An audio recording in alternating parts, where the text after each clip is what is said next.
कहानी है दिल्ली के सिद्धार्थ और रेनू की कहानी। ये कहानी शुरू होती है दिल्ली की एक शांत सुबह से। एक कॉलेज की क्लासरूम जहाँ हर दिन की तरह आज भी स्टूडेंट्स बैठे थे। सिद्धार्थ अपनी सीट पर बैठा किताबों में खोया हुआ था। शायद उसे नहीं पता था कि आज उसकी ज़िंदगी बदलने वाली है। तभी दरवाज़ा धीरे से खुलता है और अंदर आती है रेनू, थोड़ी सी हांफती हुई क्योंकि वो लेट थी। लेकिन जैसे ही उसकी नज़र सिद्धार्थ से मिलती है, समय जैसे वहीं रुक जाता है। वो पहली नज़र कोई आम नज़र नहीं थी, वो नज़र दिल तक उतर गई थी। धीरे धीरे दोनों की बात शुरू होती है, पहले नोट्स के बहाने, फिर मजाक, फिर हंसी, और देखते ही देखते दोस्ती प्यार में बदल जाती है। कैंटीन की चाय, एक प्लेट में मैगी और घंटों तक चलने वाली बातें, उनकी दुनिया बस एक दूसरे में सिमट गई थी।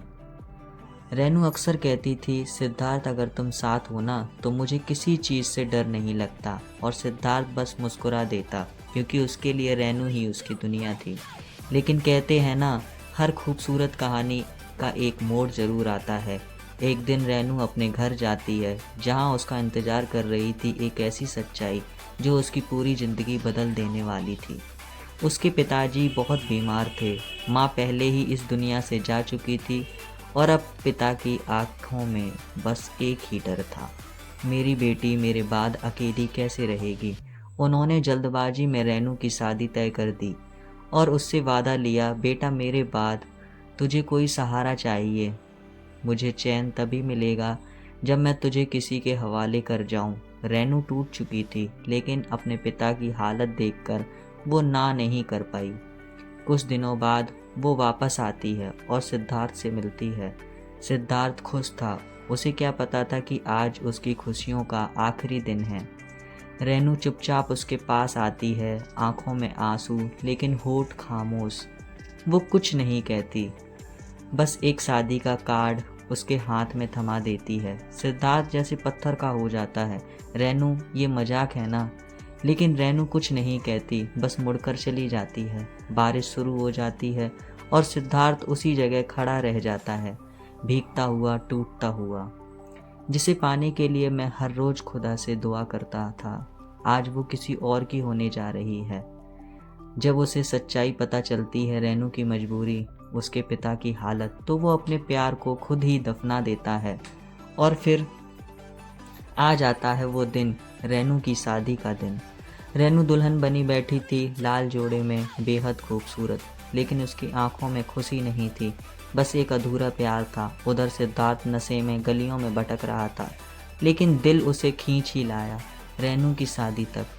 वो मैरिज हॉल के बाहर खड़ा था, अंदर जाने की हिम्मत उसमें नहीं थी। उसने एक छोटा सा गिफ्ट टेबल पर रखा और बिना पीछे देखे चला गया। उसी वक्त रेनू का दिल जोर से धड़कता है।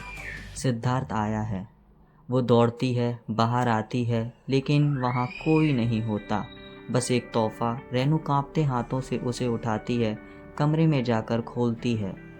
अंदर एक मंगलसूत्र होता है और एक खत। रेनू पढ़ती है, ये मंगलसूत्र मैंने उस दिन खरीदा था जब तुमने पहली बार कहा था कि तुम मुझसे प्यार करती हो। उस दिन मैंने ठान लिया था कि शादी करूँगा तो सिर्फ तुमसे, लेकिन मैं तुम्हारी मजबूरी समझता हूँ। तुम्हारे पिता का हक सबसे पहले है तुम पर।